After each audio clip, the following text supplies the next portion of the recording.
and sometimes a management systems auditor.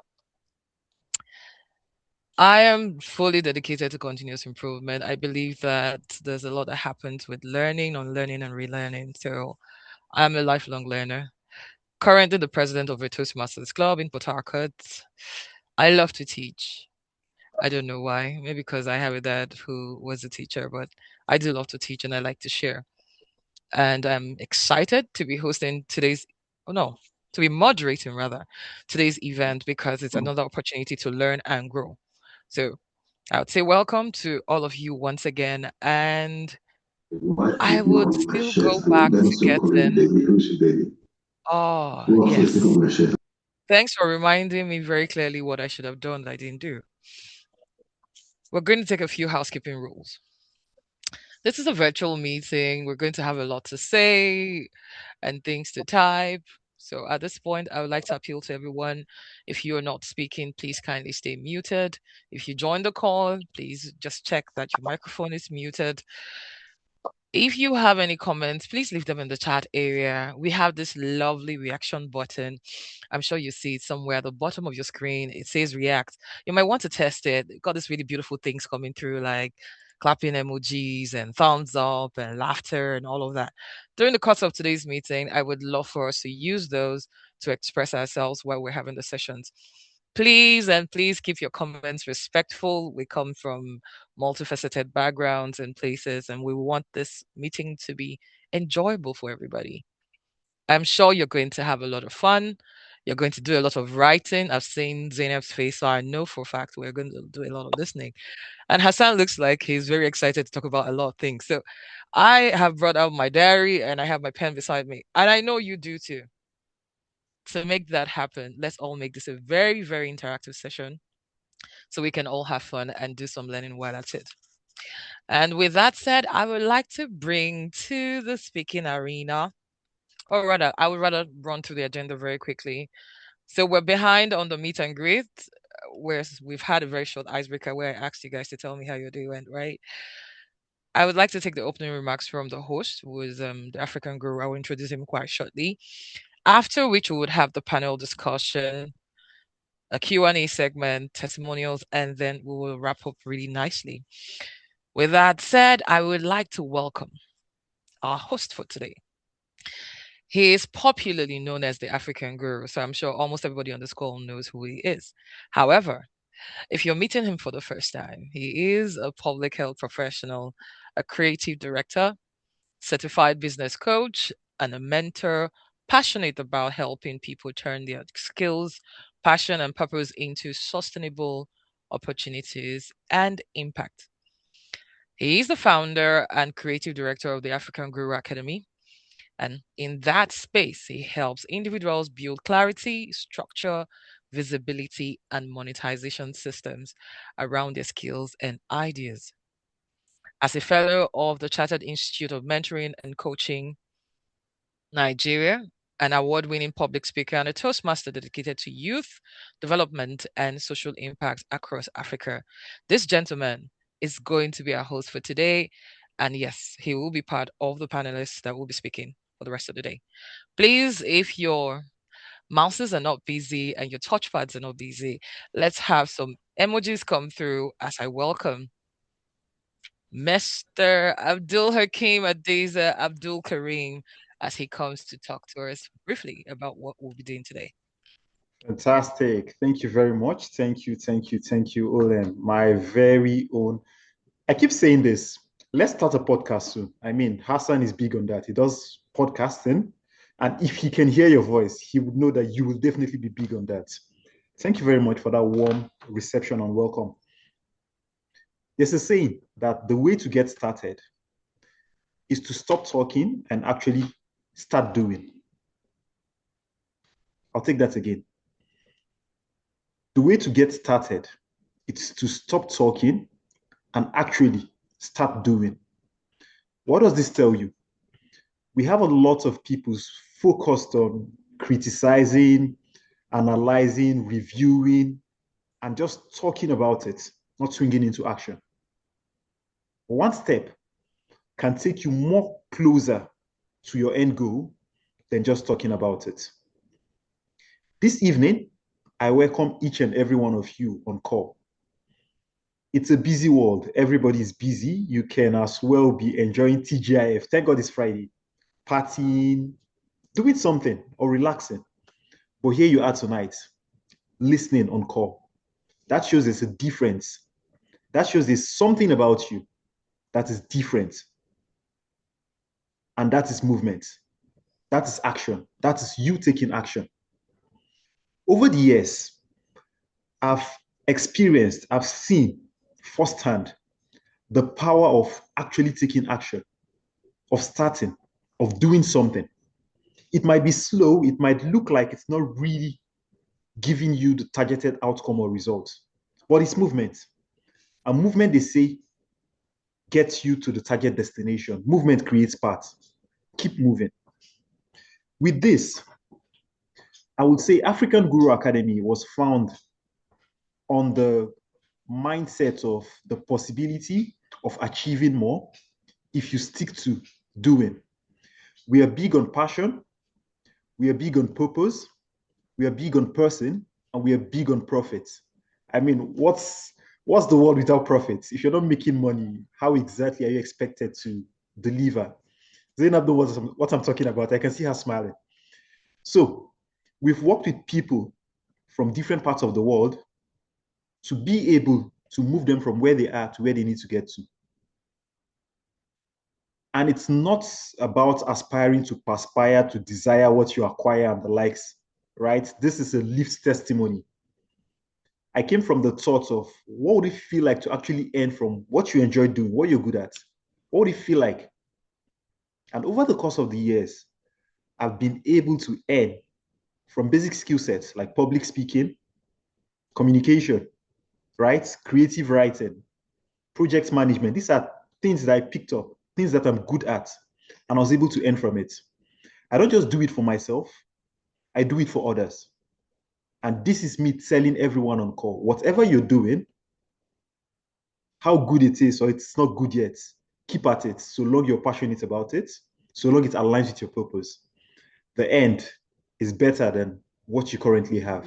So thank you very much. I would indulge all of us to listen, take your notes part. Okay. Conversation tonight is not aspire to perspire. These are lived testimonies. These are lived situations. People coming to share real stories with us tonight. So let's listen, let's take notes, let's ask questions, and let's live with impact. So thank you very much. I yield control back to the moderator. Thank you so very much for sharing that. Tonight is not about theory. We're talking real people who have lived real lives are coming to you with real solutions. I don't even know why this man made this thing free, but hey, you have to start from somewhere, right? Let him not say he didn't do something good for all of us. So, before we start hitting the heavy notes around strategies, excuse me, and skill sets that we want to build and things that we want to move into action, we have a loaded squad this night, and I've been told that it came prepared. Now, first on that lineup is a beautiful woman. Her name is Zenab Adam. She's an education consultant and an early years specialist with expertise in educational transformation, coaching, facilitation, and curriculum design. A certified NLP practitioner and applied behavior analysis trainer, certified by ICEP Europe and OLCA. She's a TEDx speaker, life coach, and a recognized leader in public speaking coaching, passionate about both children and adults discovering their power in their voices. She's the founder of 𝗘𝗻𝗁𝗿, a trailblazing platform dedicated to educational consultancy and personal development. Zenab has worked with NGOs including 𝗘𝗲𝗿𝗍𝗍𝗍𝗍𝗍, Nigeria, and top-tier schools such as Andal Science Academy, Fires Preparatory School, High Flyers Academy, etc. She has also conducted trainings for professionals in Seplat Energy, the Central Bank of Nigeria, and the United Nations Population Fund. If your hands aren't too busy, I would like you to jam them together as we welcome Zenab to the speaking arena. Zenab, you have the floor. So we're just going to spotlight you. Just say welcome to you. And yeah, just say hi to us, yeah? Let's hear your voice. Zenab, you Hello, want to unmute? everyone. Okay. Mm. Hello, everyone. It's lovely to be here. Thank you so much, the African Guru, for this opportunity, and I look forward to the conversation this evening. Thank you so much, Zainab. Thank you. It's good to have you on the call. And now I have been told that there's someone who came all the way from Cameroon to be on this call this evening. Ah, African Guru, you do import and export. We're not aware. Thank you for giving us the update. But this gentleman you see on the screen, his name is Ebai Ekwet, and I hope I have not murdered your name. He's an award-winning leader, a public speaking coach, and founder of 𝗕𝗲𝗃, a platform committed to helping aspiring professional speakers present with elegance, eloquence, and ease. I love the thing with the triple E's there. Over the past 6 years, he has trained and mentored over 100 individuals through workshops, webinars, and structured programs focused on storytelling, leadership, and personal development. His work is driven by a deep-seated belief that communication is a powerful tool for inspiration, influence, and impact. Another triad. Please let's make welcome as he comes to say hello to us before we begin. Ebai Ekwet. Hello, good evening. Good evening. Good evening to everyone. I'm conscious that there is somebody from the UK. I don't know if we're using the same time, but I am grateful, certainly very happy to be among experts. Thank you for introducing me. I'm looking forward to a wonderful session. Thank you so very much for coming. And yes, we have a beautiful lady on the screen. And I see she's had this really lovely smile on her face when she came online. Our third panelist, or as the African group would like to call them, his friend for the evening, is Grace Edibo. She is a founder of Friends to Lean on Global Foundation and 𝗲𝗃𝗃𝗃𝗃. Grace is passionate about health and well-being. She has qualifications in physics and psychology. She is dedicated or an advocate for mental and emotional well-being. She has trained over 1,000 employees in psychological well-being, self-care, and mental resilience, equipping individuals and organizations with the tools to thrive personally and professionally. Through her work, Grace empowers people to build healthier minds, stronger resilience, and better lives. Please, if your hands are not busy, jam them together. Let's use emojis to welcome Grace as she says hello to all of us. Grace, you have the floor. Hola, everybody.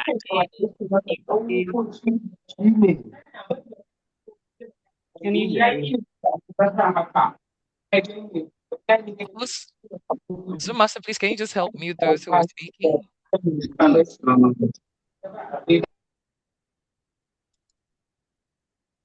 Thank you. And welcome, Grace. Please, we would like to hear you say that again because I only got hola and I didn't get the rest of it. All Yeah. right. Good evening, everybody. I'm very happy and excited to be here. And thank you, the African Guru, for inviting me to be a part of this awesome space. All right. Thank you, Grace. And finally, we have the last friend coming on stage. His name is Hassan Muhammed Fateh. He is an entrepreneur, technical support specialist, and a social media personality known for his engaging conversations on social issues, culture, and personal development. He holds qualifications in journalism and mass communication, alongside a master's degree in international global business from the University of Northampton, England.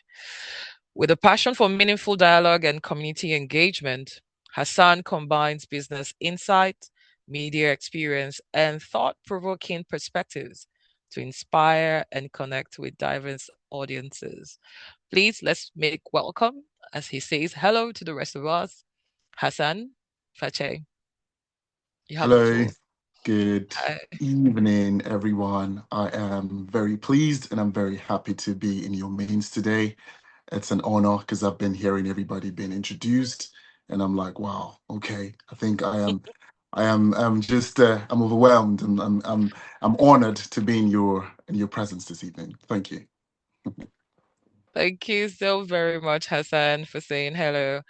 And now that we're done, I just want to do a voice check with all the panelists and the friends.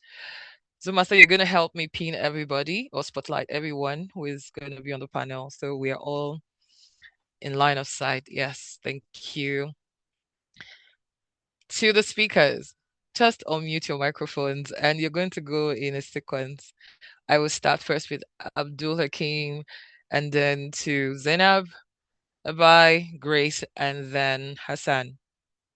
In one word, what describes your entrepreneurial journey? It's always so difficult pronouncing this word when you remember that it is not entrepreneurial. Yeah. Okay. In one word, how would you describe that journey so far? All right, starting with me, I would say transformative. Transformative. Okay. Zainab? So my one word that describes my entrepreneurial journey will probably be resilience. So we have transformative, we have resilience. Ebai, what's it for you? One word that describes my entrepreneurial journey is becoming. Right on the subject. Grace, what's the one word for you? Revealing. They just called you. Okay. And finally, Hassan, what's the one word for you? Roller coaster. Aha! So, just in case you were not taking your notes, I have 3 R's, 1 T, and 1 B. I was going to make an acronym of this thing, but I can't. So it'll just be R cubed what? T what? TB. So we have resilience, revealing, and roller coaster alongside transformative and becoming. Those are powerful. And I'm sure in the next couple of minutes, they will be able to tell us a bit more about these. So I would start first with, let's see. I like seeing fine faces, and you guys are all looking so charming tonight. So I would like to ask Abdulkareem, I'll start with you. Now, it's common knowledge that people struggle. Many people struggle with monetizing whatever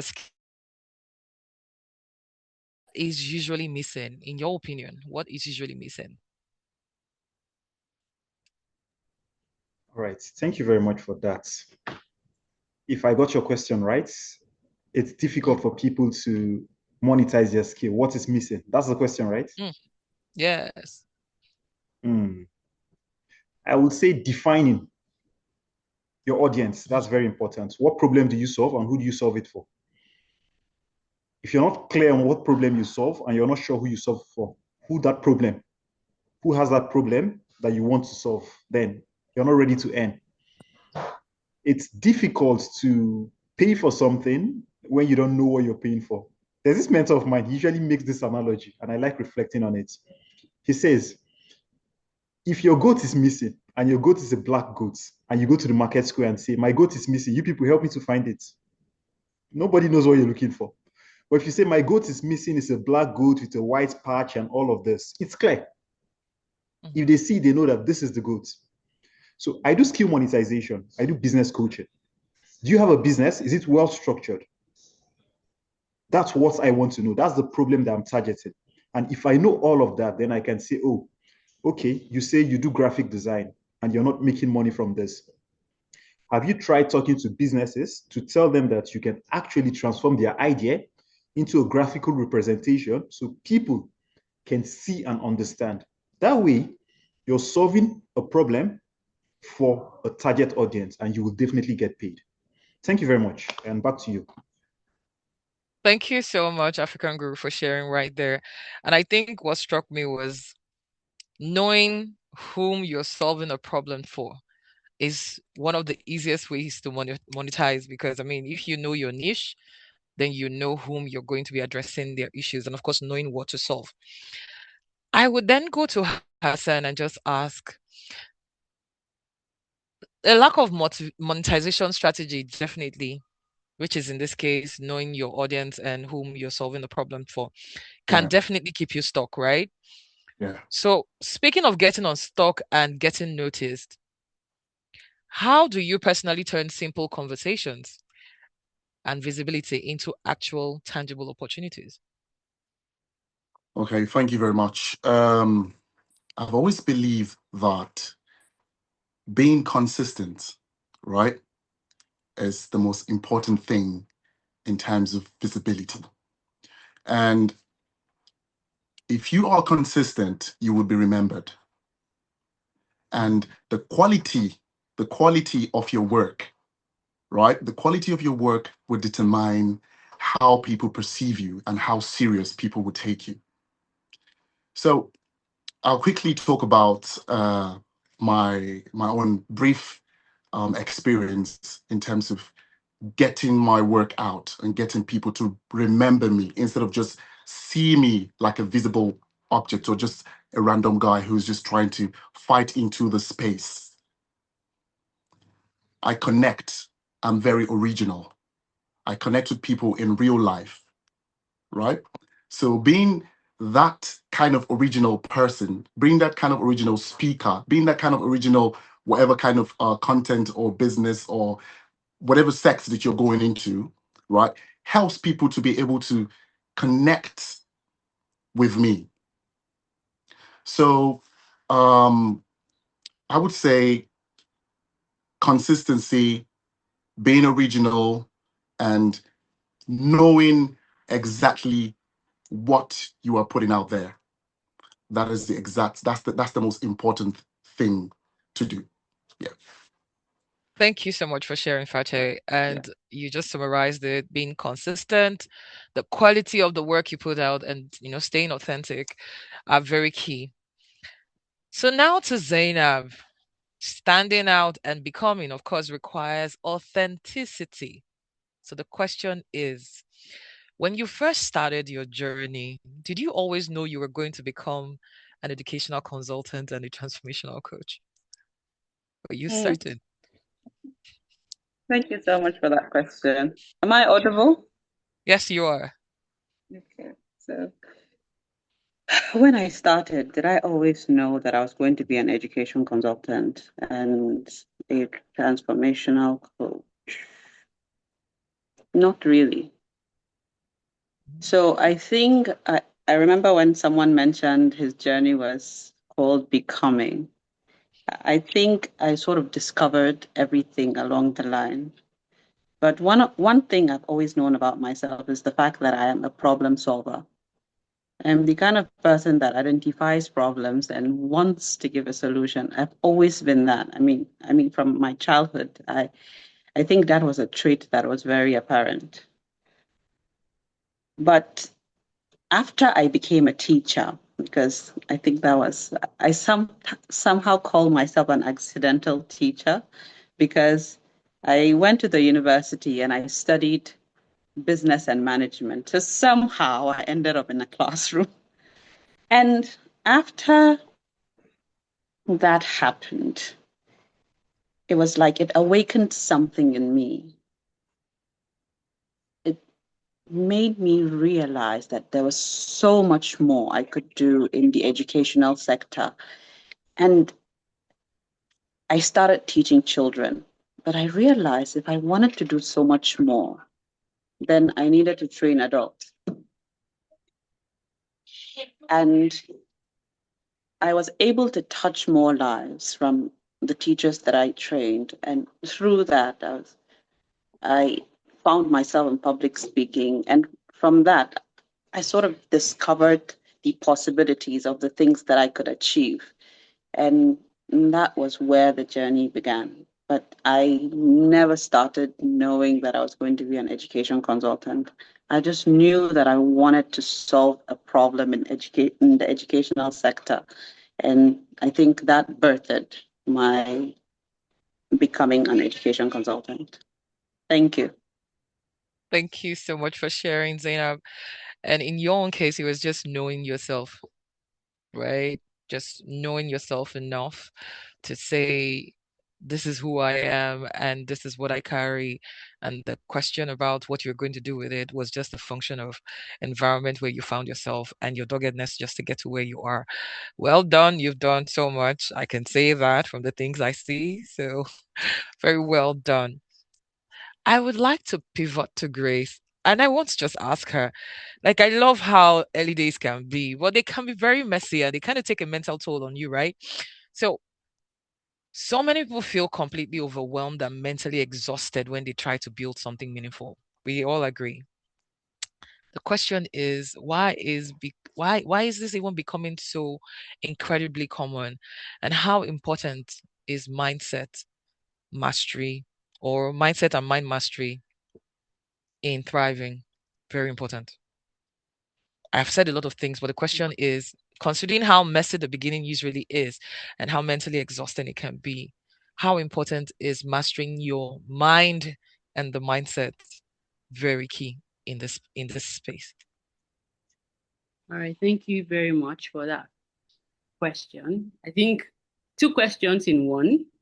And I'm going to start by, because I have a thing for well-being, and before I start anything, I always like to paint a picture.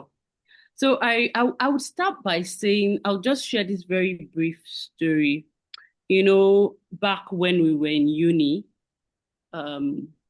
we had I would say a very good number of us, me included. I would start with myself. You get to wait for the exam timetable to come out, and then you realize that, okay, I need to be serious now, and then you start working towards studying harder to pass your exams. Now that sounds very interesting, and you'd ask me, what's the correlation? Overwhelm in itself is some sort of an attitude that we have imbibed in a way to help us achieve.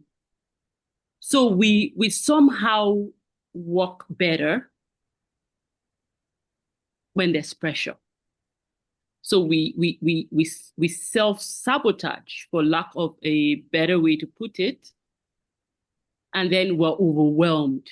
And it is a question of us, almost bringing it upon ourselves, starting from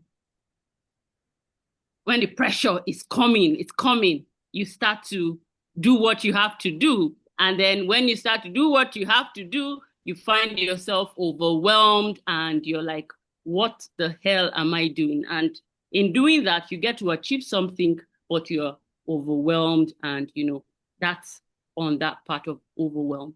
Now, mindset is everything. The mind is where everything happens. So how is mindset important? I often say that our mindset is the engine room. That's where everything happens. And if nothing great is happening there, input is equal to output. So mindset is super, super important. How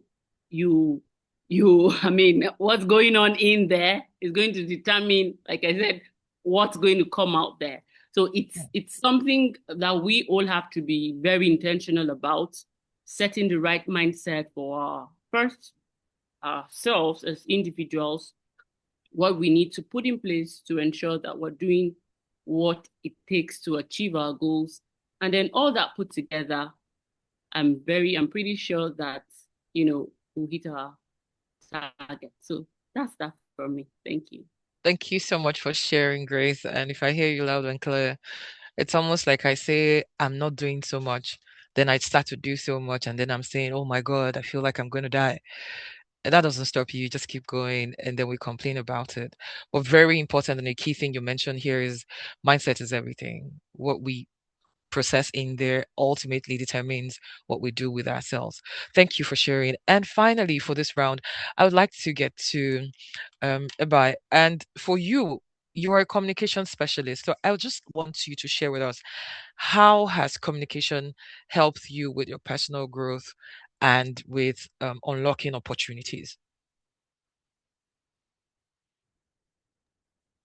All right. Thank you for that question. Once again, two in one.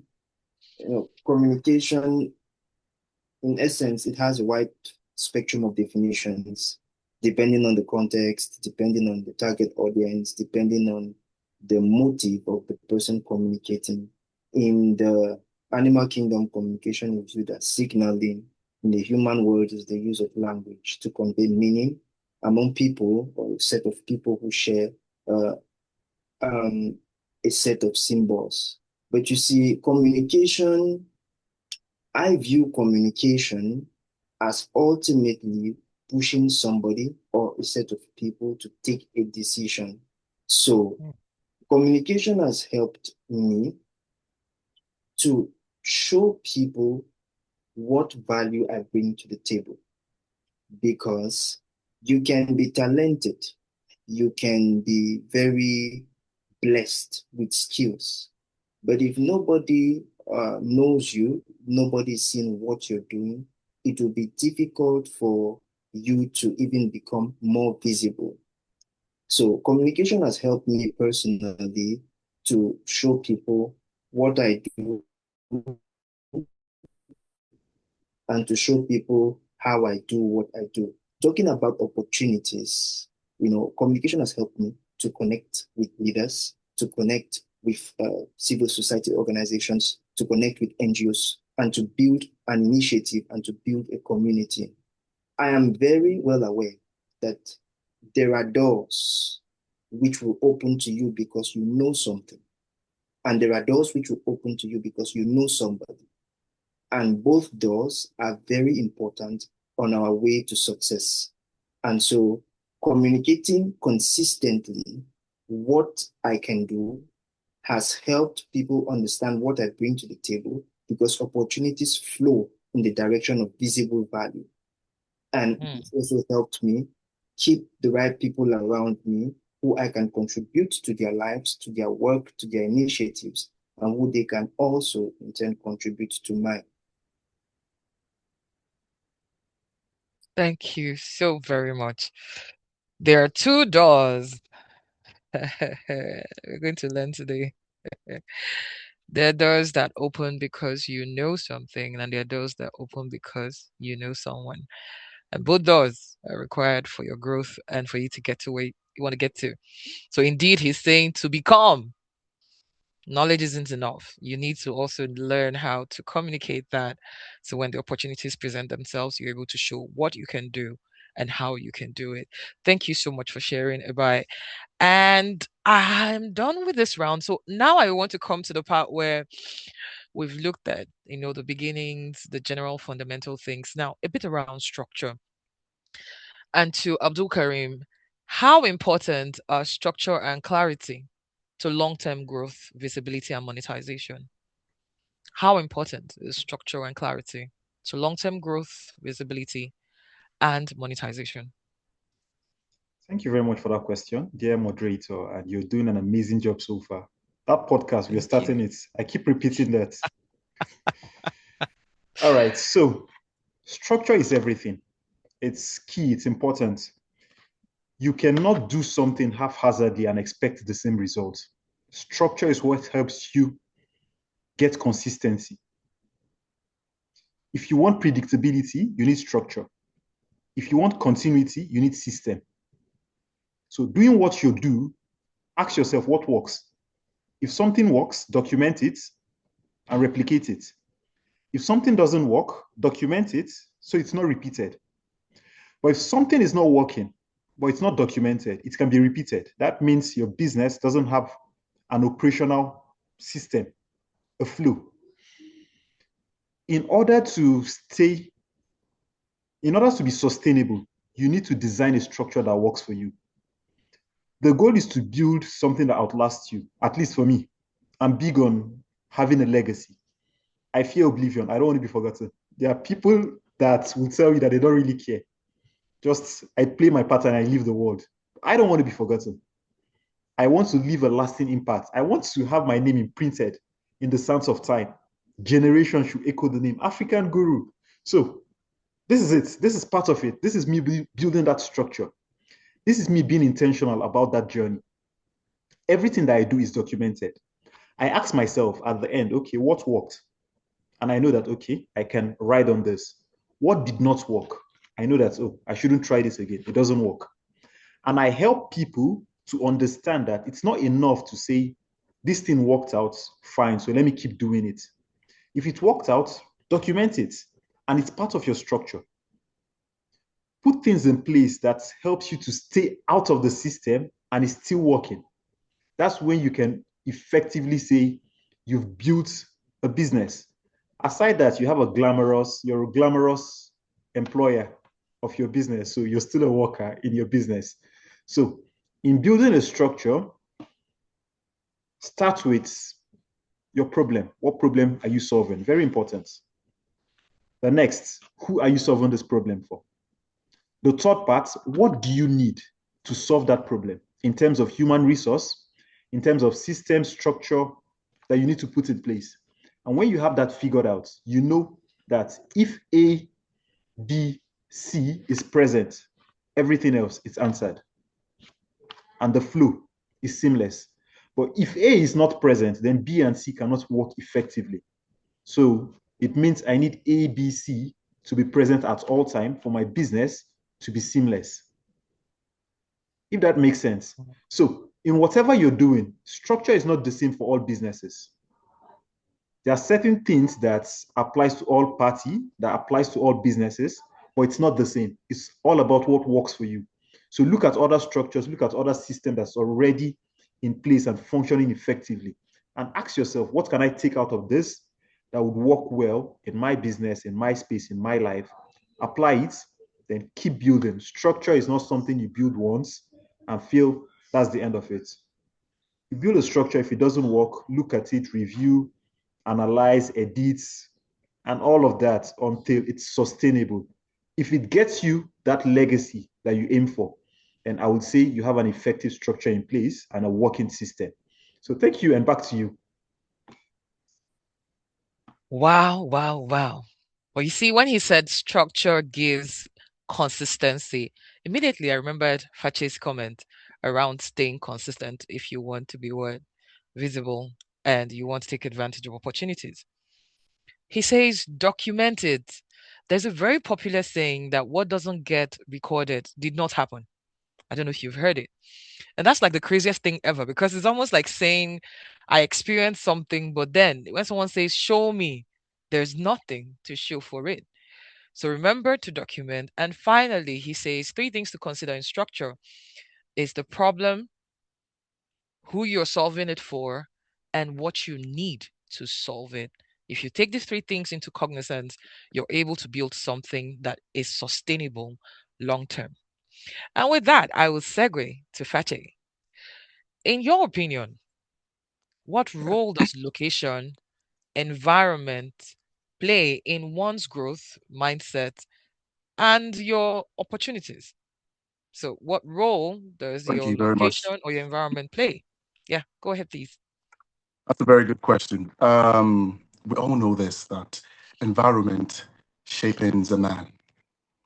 I'll take you guys to a very true life story right now with Abdulhakeem here. While we were very young, I like to sing. Abdulkareem here, who's the African guru, he likes to rap. I don't know if he's ever told you guys this before. So I would sing. We recorded our first ever song. It's a very funny song. Maybe one day he will share it with you guys. So we recorded that song. I think that gave birth to me getting into the industry and trying to sing. I know you can imagine in my Abdulhakeem rapping. So anyways, the location that we were at that time, we could not grow, right? We could not grow because in Nigeria, for you to grow in the entertainment industry, you need to know someone, you need to spend a lot of money, you need to do this, you need to do that, you need to, do things that are very unimaginable. And he wasn't ready for that. I wasn't ready for that, right? But I kept on going. I kept on singing. He just pivoted into something else. He was doing a lot of things too, business and all of that. So I kept on going, and it became very clear to me that this industry that I am trying to get into here in this country cannot work. Then I stopped. And what happened? I started doing car business. There's nothing I haven't sold. I started selling cars. It was working fine. And the environment that I was at that time, it was called 𝗘𝗲𝗍𝗿. And this is a very local place. I mean, it's way advanced now. There's good infrastructure coming up right now. But back in the days, it wasn't that great. And me trying to sell cars to people cannot really afford it. The people living in that place are just like me. Do you understand? They couldn't afford it. And I'm like, okay, how are they going to buy this car? Then I moved. Then we moved, I think, God bless my parents a little bit more. Then they moved to somewhere that is slightly better, Kubwa. And that place was better at that period of time. And my business started moving. What has happened? I changed location, and that location that I changed, I met people with different mindsets in that place, right? And they started buying my cars, right? And I was like, oh, since they like to buy cars, maybe I should start selling bicycles, right? I started selling bicycles, and they didn't like bicycle. Then we moved to a place called 𝗲𝗿𝗄𝗃, and it's like an estate area. And people like to ride bike to stores around because 𝗲𝗿𝗄𝗃 is like the biggest, very big estate, one of the biggest in West Africa. They like to ride bikes around. There's 𝗘𝗲𝗃, and there's all the things. So bicycles started selling, right? So then I moved. Then I moved to the UK. I'm just trying to not to go too deep. I moved to the UK. Then I realized that the system here is completely different. It's a different world. It is what you can, it's not who you know, it is what you can do. They don't ask you, what are your qualifications? They ask you, what can you do? Show me. If you can do it, you can make it. Right? So I had different opportunities came up, and I started talking. I made a video. I started expressing myself, doing what I like, doing what I do. And I just noticed people started appreciating it more. I didn't have to go meet a godfather to help me talk to someone that would give me the link. No, they heard my voice. They heard me talking. They heard they saw my consistency, my effort, right? And they bought into it. And when I go to work, when I move around the city that I'm in, I see people saying, "Oh, hi, I like your work. I follow your page. I've subscribed. I like that topic." People bash me. Obviously, you're going to get that. You understand? So the environment that I'm in right now has reshaped my mind. It has made me see that I can make it. But when coming from the story from 𝗘𝗲𝗍𝗿 and everything, it's like if I was still there and I go meet someone and say, "Look, the constitution of this country is going bad." This topic, you'd be like, "Bro, I need to eat. I need to eat. Just leave me." Do you understand? But here, when I say that to someone, it's like, "Yeah, man, that's true. The government is," the mindset has changed. Do you understand? So it really helped me. And mindset is very important, and your effort is very important also, because the two people can be in the same country but have two different mindsets. Two twins. I'm a twin. I have my sister. We're two different people. We do two different things. You understand? We're not alike, but we're twins. So which tells you that you can still be in the UK, you can still be in Nigeria or anywhere in the world, and you wouldn't achieve what you want to do, you wouldn't be professional, you wouldn't even advance in your career because you still don't have the go-getter mindset. Thank you. Thank you for sharing, 𝗘𝗏𝗍𝗿. And again, another connection back to what Gloria said earlier on, the mindset is everything, right? Yeah. But the one thing I'm going to leave here with is he's not just saying your mindset is the thing. He's saying mindset and effort. So you don't just have the mindset, you have to do something. And which is why you can actually be in a place, have all the knowledge and information for change, and still not change because you're not willing to put in the work to get you where you want to go. Thank you so much for sharing, 𝗙𝗻. And I'm going to take Zenab now. Yeah, I'm going to Zenab. People suffer from what we call perfection paralysis. You process, over process, analyze, check again, dot the, all of that kind of stuff. In your opinion, what would you recommend, yeah, to people who are in that bucket that they should do? And how, in your opinion, do you think that perfection paralysis can impact on your becoming? Okay.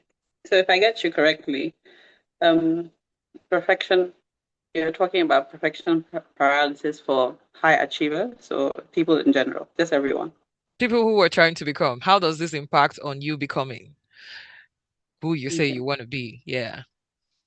Okay. So I think, especially in my career, thank you so much for that question. Especially in my career, one of the things that I have noticed is when you are naturally a high achiever or you want to make things happen, you suffer from what we call imposter syndrome the most.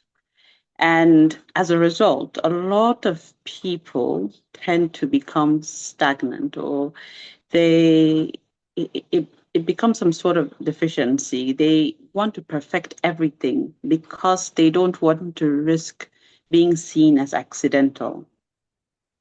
So I think quite a number of people want to make sure that they put the best thing out there.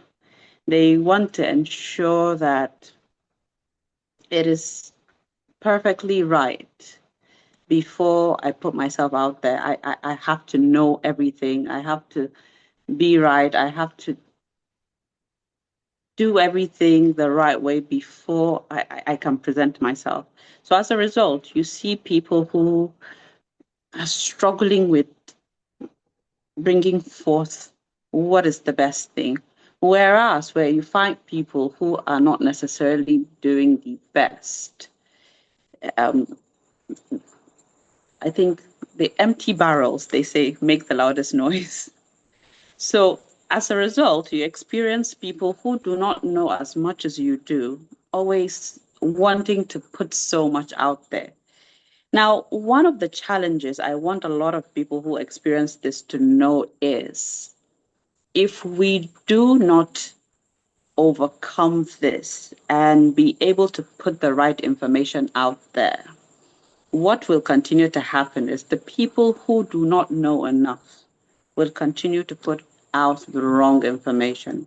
And as a result, this is something that you should not challenge anymore, because the more you start seeing awareness, because awareness is necessary for us to make progress. So the more we begin to see that as being aware, the more we're able to make progress. I think it's important that we don't allow doubt cripple us. It's important that we don't allow thinking that what we have is not good enough, especially when we have taken the time to perfect it, hold us back from putting out what is best. So I think once one is aware, once one is able to understand what it is that they have, it is going to be a lot easier for us to put out what is best rather than allow the people who do not have so much to put out what is less than perfect. I am naturally a perfectionist myself. I'm the kind of person that consistently wants to make sure that what I'm putting out there is the best thing. And I'll give you a story. There was a time I was running my workshop, and on that day, something happened. We woke up I was at the office, and for some reason, everything was going wrong. Everything that could go wrong went wrong. The gen refused to start. The electricity was out. And we had paid clients. You know, everybody was getting ready for what was promised to be outstanding, something that was going to transform them. And then we came into the office, and literally everything went wrong. Now that morning, we had to look for another venue that could accommodate us. But because it was not that perfect office that I've put together, the environment was not as good as I would like it to be. It would not give the experience that I would have wanted it to give. I beat myself up so much about moving that workshop from my office to somewhere else. There was something that someone said to me. The person said, it is the value. It is not just where people are seated. If you put people under a tree and you gave them this value, it will be worth it. So you need to see the value that you present, not all of the aesthetic that comes with it. So it's important that we begin to have confidence in what it is that we have to offer so that we can be able to overcome this. Thank you. Thank you so much for sharing, Zainab. I think at the very tail end, you just said it. It's the value. It's the value. I used to be a perfectionist. I have resigned from that department. And I say this with, yeah, I have resigned. And here's what I found out. It's usually a function of time and circumstances. And so on a given day, 100% is great, given the circumstances and the time. On another day, 50% is best, given the circumstances and the time. If you realize this, you sleep better at night. But perfectionists, your mind wouldn't let you do that because it's just that thing you want that you want to see. So yeah, I guess it's growth for everybody, and we all taking that in. Thank you so much for sharing that very vulnerable story, because I can only imagine how furious you were after spending time to prepare for that event, and then it didn't go the way you wanted. You probably will not even sleep for a week, and you keep ruminating on the bad things that happened. Oh, why did Jen work? I thought I told somebody to, this kind of things. Your mind will keep going that way. But again, it just makes a lot of sense because you've now brought me to the part where I want to ask Grace a question. Grace, are you there? I saw your really pretty face a while ago. But I wanted to ask, now knowing that things will not go the way we want them to go all the time, which is perfectly, how do you stay grounded when things don't go perfectly and you have some kind of chaos come into a well-organized thing? How do you stay grounded? Beautiful question. All right, so it's one thing to know yourself, which is top on the list. Once you know yourself, you know what you can take and what you cannot take. So when Z talked about being a perfectionist and all of that, I was like, I see. How do I personally stay grounded? Because I often say that there is no one size fits all. What works for me may be different from what works for Z, for Hassan, Ebai, and the guru himself. So mind mastery, knowing yourself, knowing your elastic limits, knowing the things that would help you stay mentally fit. Knowing all those things, knowing the baseline is very individualistic. So once you know yourself, it is easier for you to know what keeps you grounded and how you can manage yourself. So for me personally, I understand that there are situations that I might just be in that can put me off. And because of that, I have created things that would work for me no matter what happens. They are easy and they are out there, but people don't really utilize some of these things. but we know some of these things. We already understand, they tell you that, work out, exercise, do this, do that. And people will be like, cliche. Tell me something else. But when I often say when something is a cliche, that thing is actually working. Because when people say something over and over and over again, that means there's a huge possibility that that thing works. So why is it important for us to be grounded? It is important because if we're not grounded, we introduce stress into our system. And we know what stress is and how it affects productivity. And that is why it is important. As a mental health advocate and someone that is very big on talking about mental and emotional well-being, I would say number one, once you know yourself, you know your limits, it's easier for you to handle situations when they become chaotic, knowing yourself. Number two, know what you can quickly do when you are feeling overwhelmed. In that moment, what's one thing? Different people, different things that they can do at the moment. For me, I take deep breaths when I'm feeling very overwhelmed. It brings me back to the point where I'm like, okay, there's really nothing you can do. Just take a deep breath. And then I do that. These are common things that people would say that, okay, we read that in books and all of that, but it works for me. And then thirdly, I try to live in the now.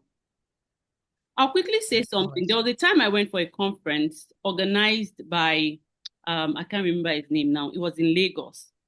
And just what Z explained happened that day.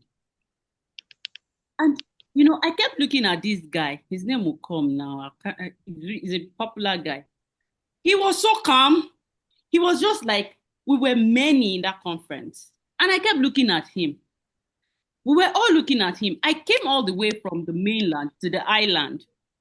And the conference was looking like as if they planned that guy that day.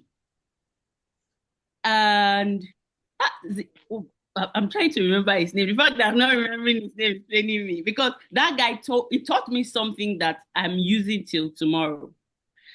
He was just moving as if nothing was happening. We said this guy brought us here and he's so calm. Do you know, we stayed for 5 hours. I was looking at that guy's face, the way he was on board. At some point, it looked like this guy is not serious. He brought us here and things are not working and he's unbothered. But the way he was, even though there was that storm inside of him, the outlook and how he behaved that day changed my perspective. It was the real calm in the storm. Nobody left, even after 5 hours of us waiting. We stayed back. They fixed the generator. They fixed everything. And then we all sat back. And it was how he was so calm. It's not easy. It's mind mastery. It's something that one would have to. This thing happened like 7 years ago. But the little habits that we get to incorporate and help us stay sane would help us deal with situations when they become really horrific. And that for me is what I often say, know what works for you and know how you're able to handle things. Try, and then you get to that point where we often call the mastery level. Thank you very much. Thank you again for sharing, Grace. Mind mastery, know thyself, and stay present. Practice mindfulness. Stay present. Absolutely delightful. Thank you so much for sharing. And finally, to Ebai, I would like to ask you, there's so much brilliance. Like literally, if you're walking the streets of Nigeria, you probably meet like a lot of people who are very smart and all of that. What are the common communication mistakes that you think keeps talented people completely invincible, in your opinion? Communication mistakes that keeps talented people invisible. Okay, I thought you said invincible. Okay, thank you. So one of the first, in fact, the first thing is that people are afraid of being judged. People are afraid of being misquoted. People are afraid of being misinterpreted. People are afraid of being ignored. People are afraid of being not good enough. And that feeling can be overwhelming. Those feelings can be very discouraging. And that is what makes some very brilliant, talented, and skilled people to remain in preparation mode forever. They plan, they prepare, they forecast, they foresee, and they never act. But preparation without execution actually changes nothing. Another mistake that people do is that they do not connect. We can communicate information, but if we do not connect with people, it becomes a real problem. And let me come back to the issue of the first thing I raised. If you refuse to put yourself out there, because tools are available today, social media, the new media is available for us to put ourselves out there. If you refuse to put yourself out there, two things will happen. First of all, the space you are occupying will be taken from you. There are people who will be, and I can assure you, it doesn't sound nice, but I got to tell you the truth. There are people who are less talented than you. There are people who are less skilled than you. There are people who know less than you do, but they will overtake you if they choose to be more consistent in putting themselves out there. There are rooms you will never enter physically, but your communication will enter there before you. And so if you must get into those rooms, you have to put yourself out there. Because of the fear of being judged, the fear of being ignored. I mean, it's very painful. You post something on social media and to you, it's like fire. And then one like, and it's your like. After 5 days, it's crazy. But you need to put yourself out there and strategize. Now let me wrap up with something. I'm a Christian and I believe in a Judeo-Hebraic religion. We have this saying from Jesus Christ. He said, "You don't light a lamp and put it under the bed. You don't light a candle and put it under the bed. You put it on a lampstand. You put it on a candlestick." Why? So that those who enter the room will benefit from it. What does this allegory tell us? The room is the word. The lamp that has been lit or the candle that has been lit is you, it's me. We have been lit. But now, strategic positioning strategic positioning is a result of, what am I even trying to say? Okay, let me rephrase it. Visibility is a function of strategic positioning. This strategic positioning can help you become even more visible. If you choose to remain in the background, not communicating, not talking about what you do, not telling people what you do, not making it easy for people to see the value that you are bringing, then it is going to be, you are going to be ignored, however talented you are. And a God-given skill, an anointed person, so to speak, can perish looking exactly like an unskilled person.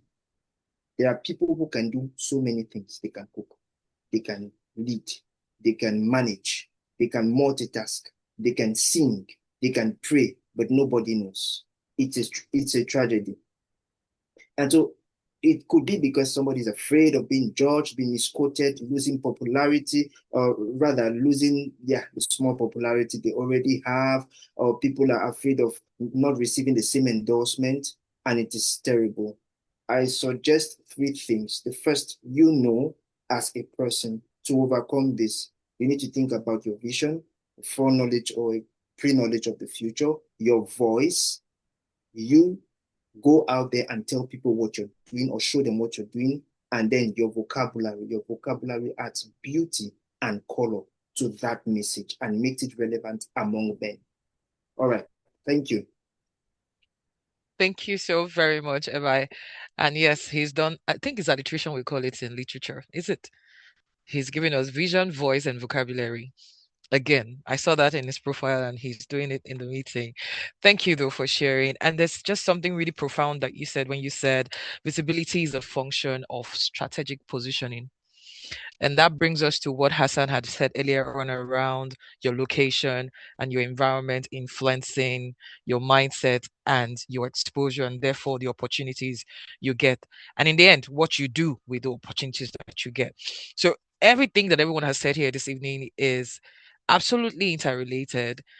If you go back to think to what Abdulhakeem has said around structure and how much that would impact on your clarity.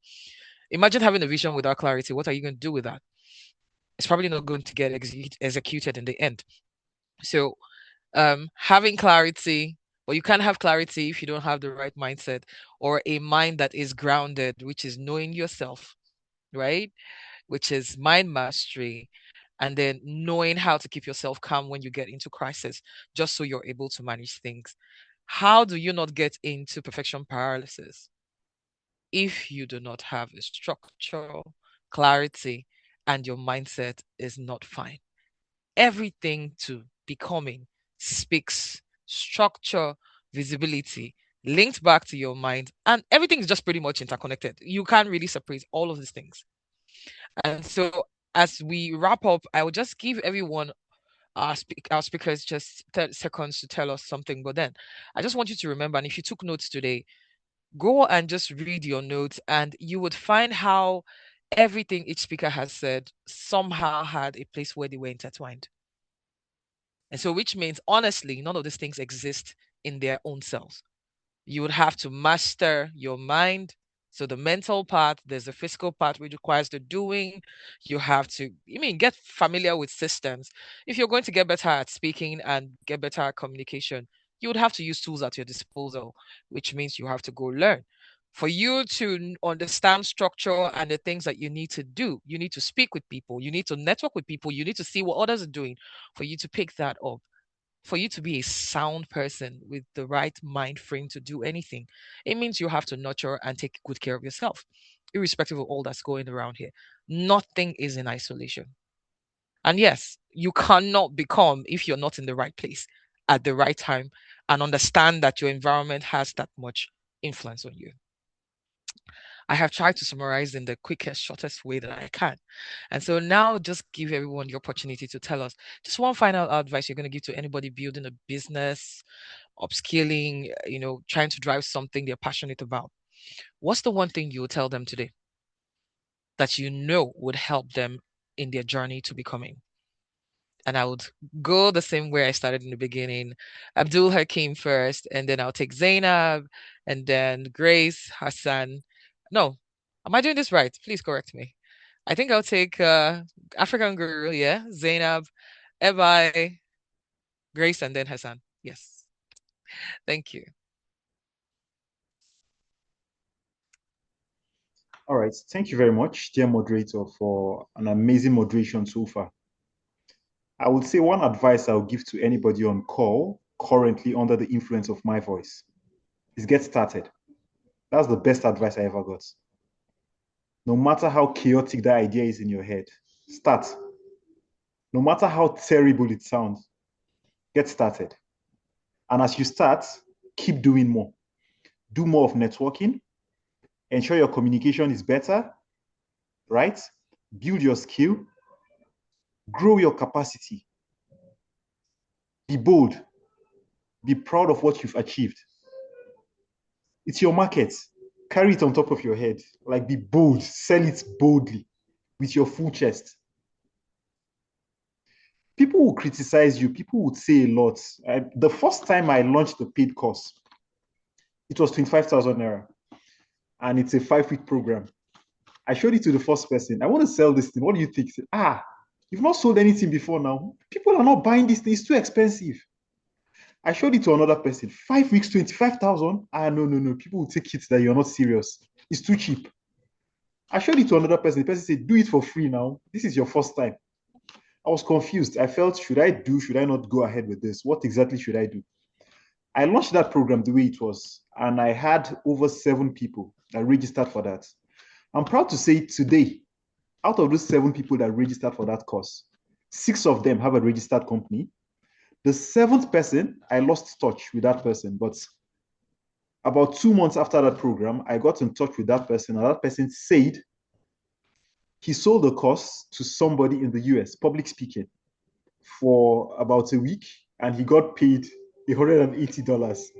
So you paid me 25,000 naira for 5 weeks, and you did something for somebody, just one person, and you got $180. That shows you what value. If I did not deliver to that person, perhaps he won't deliver to the next. So get started and keep refining along the way. So start and keep doing more. Thank you, and back to you. Thank you, Abdulhakeem. He said, get started. Zenab, what is it going to be for you?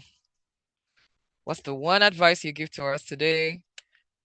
What do you think we would do to help us on our journey to becoming? Okay. Hello, everyone. And well done, our moderator, for that wonderful session. So it is said that the more competent you are, the more aware you become of what you don't know. And it's important for all of us, especially as entrepreneurs, to know that awareness is not weakness. It is conscious competence. And if all of us here understand what conscious competence is, it is the extent to which you know a skill, but you require effort to deliver. And that is what it is for every individual.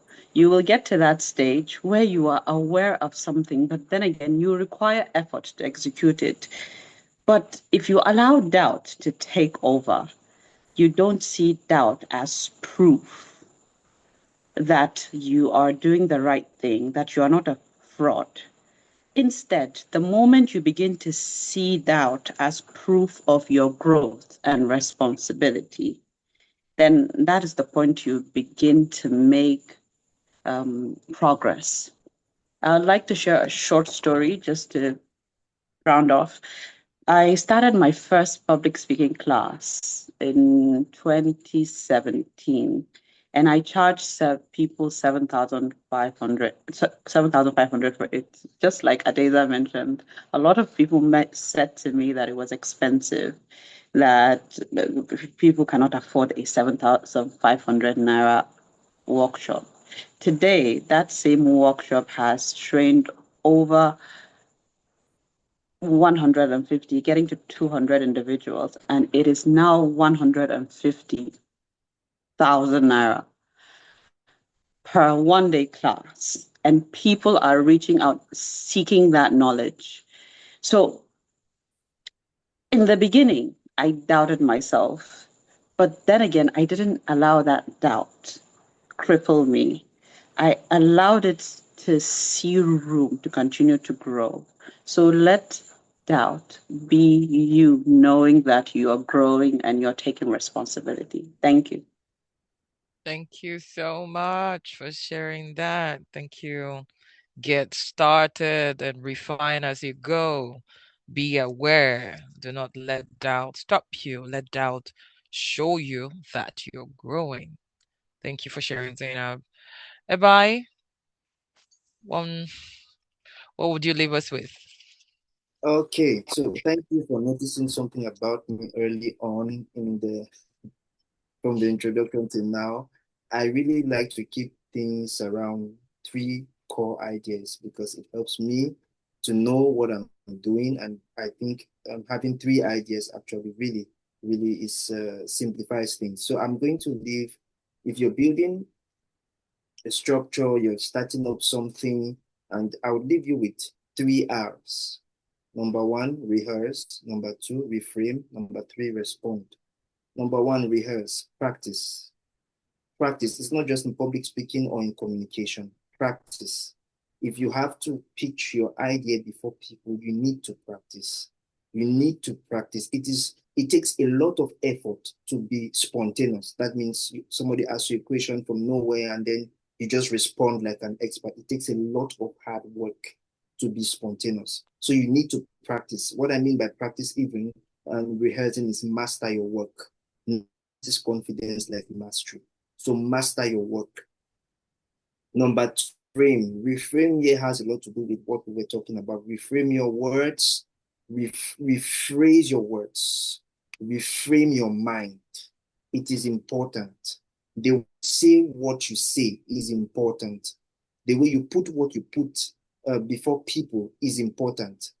While I teach leaders public speaking in my community, one of the first things I teach them is ways to say I am sorry without saying I am sorry.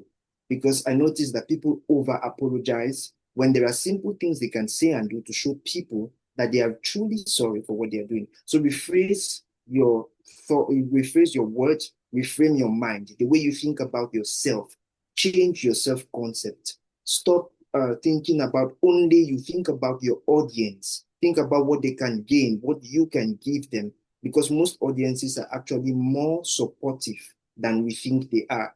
I don't think there's any audience that's waiting for you to mess up, except you're a politician who actually annoys people for a living. And the third thing, respond. What I mean by respond is to learn how to deal with feedback.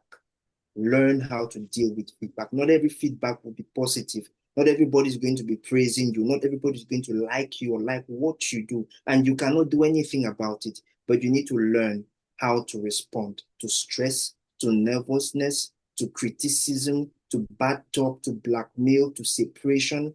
You need to learn how to respond to it by mastering yourself, like Sister Grace Edibo shared. So rehearse, rephrase, respond. Thank you. Thank you so much for sharing, Ebai.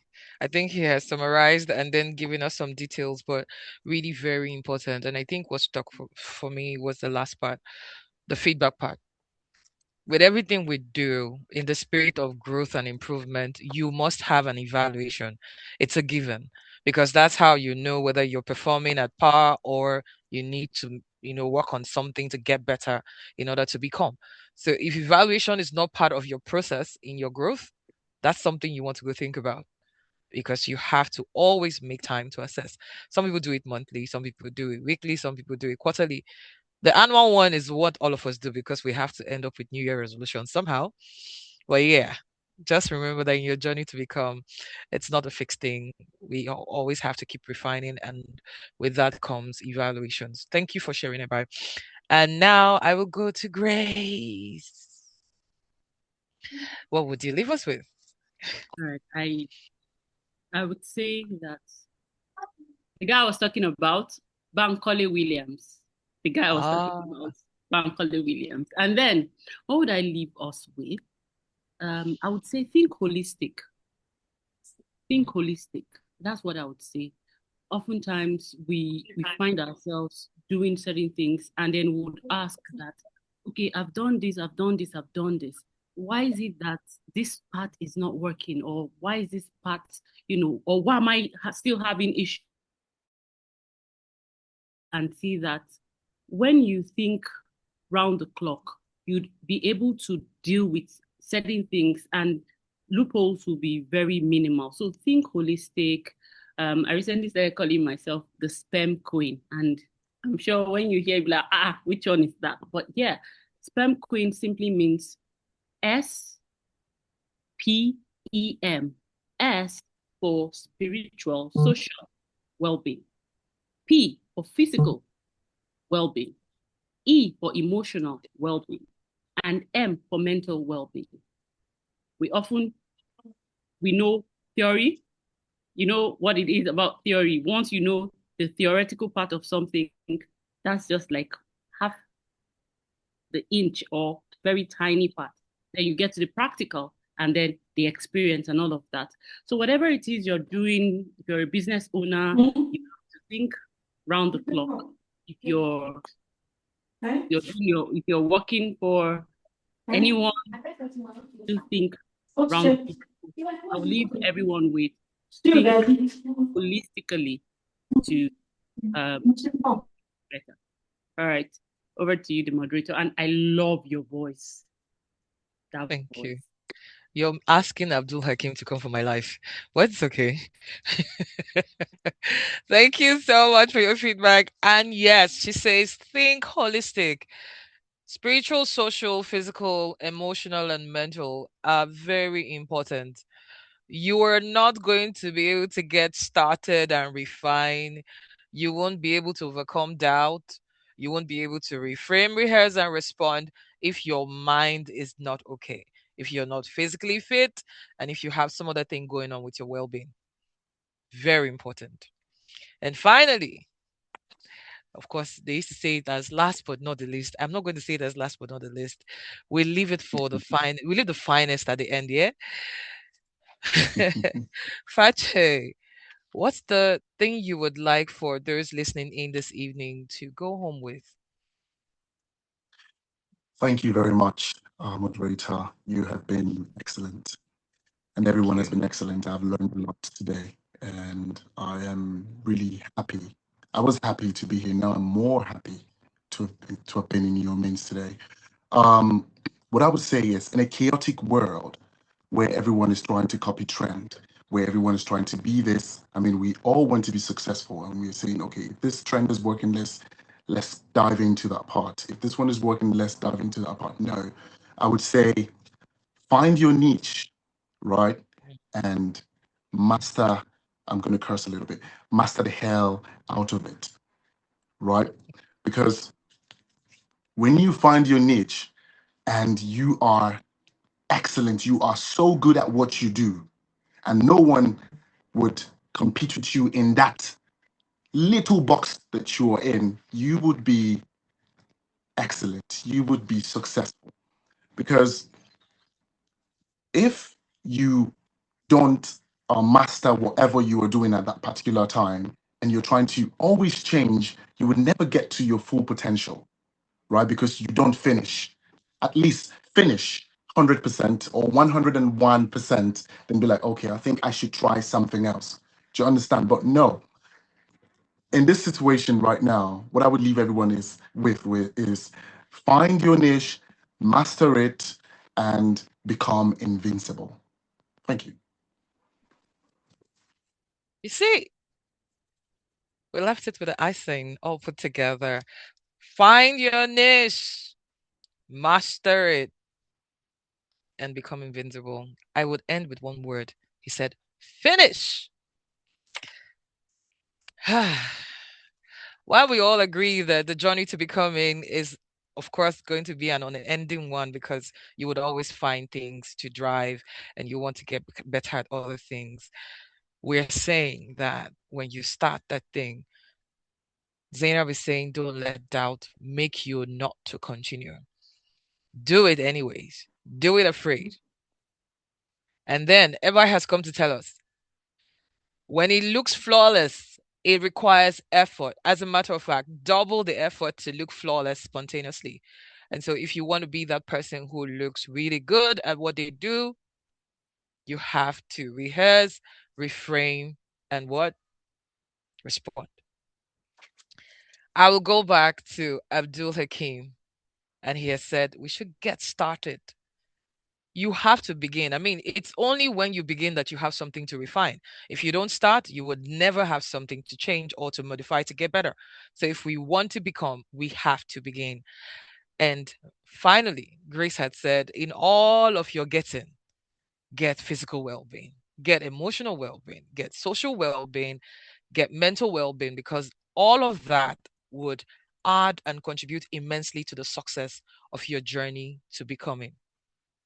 𝗙𝗵𝗃 finished it and he said, just finish it, master it and kill it. Because when you're that person, then you become invincible. With that said, I would like to return the stage back to the host. Thank you very much. It's been a delight moderating the session. Abdulhakeem, Adeiza, Abdulkareem, you have the floor. Thank you, thank you, thank you, thank you for your beautiful moderation. You know, if you will not come to me, I'll come to you. See, if the mountain will not come to Muhammad, Muhammad will go to the mountain. We are starting that podcast soon. So thank you very much. There's a saying that you're always 1 to 5 network away from anybody in the world, practically anybody. Donald Trump is the president of the United States currently.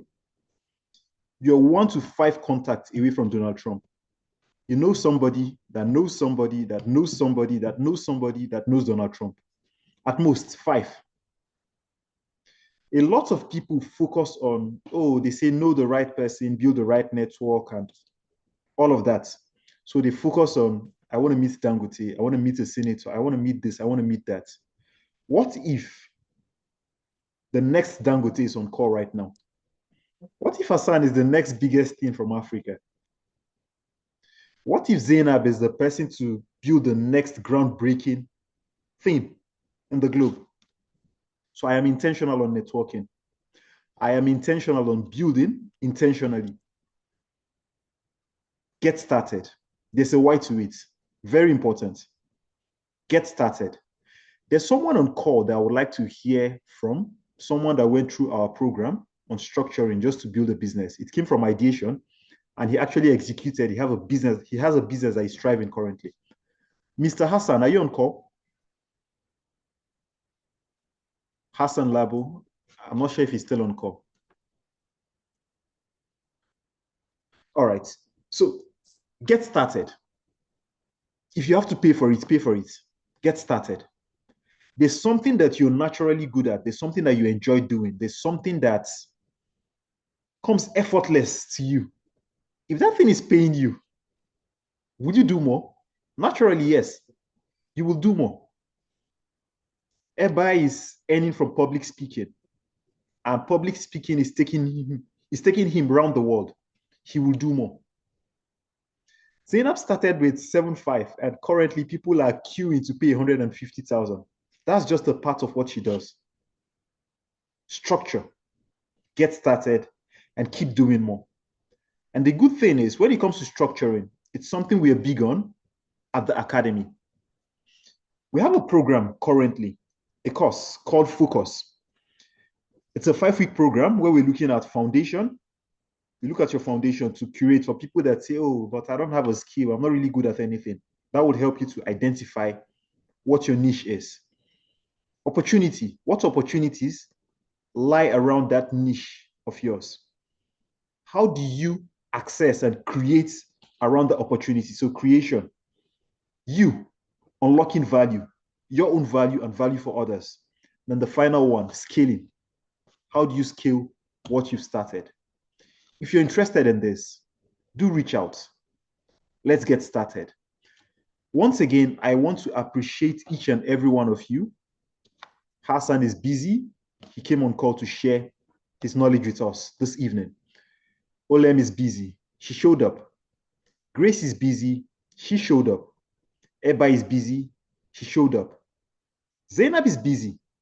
And she showed up. Show up. Be consistent. And keep pushing. Aim for gold because it's there. It's there within you. All you have to do is refine it to the value you wish it becomes. So once again, thank you very much for hopping on call and staying with us till this very moment. I sincerely wish that you enjoy the rest of your evening. So feel free to unmute. Let's hear your voice. If we've not heard your voice, let's see your face. Say hello, say something. And I'll be sharing a link to the African Guru Academy's, the African Guru Academy SkillsToGold platform, and also an evaluation link. Evaluation is the food for champion. So in order for us to do this better next time, tell us what we did well, what you hope for us to do better so we can improve. The link was just shared, an evaluation form, and also the link to join the WhatsApp community. So do join the thread. And somebody's hand is up. Oh, okay. I'll come to that. I'm not seeing that. Whose hand is up? Oh, Victor, I've seen that hand. Victor Onyeka. At this end, if you don't take anything away from this call, get started. Get started and keep pushing. Don't come on call and listen to all of us talk like we just like gisting. I don't do the aspire to perspire thing. Don't aspire to perspire me. Get to work. Let's get results. It should be that at the end of this webinar, I was able to achieve something. So that's it. Thank you very much. Yes, Mr. Victor, feel free to unmute and let's hear your piece.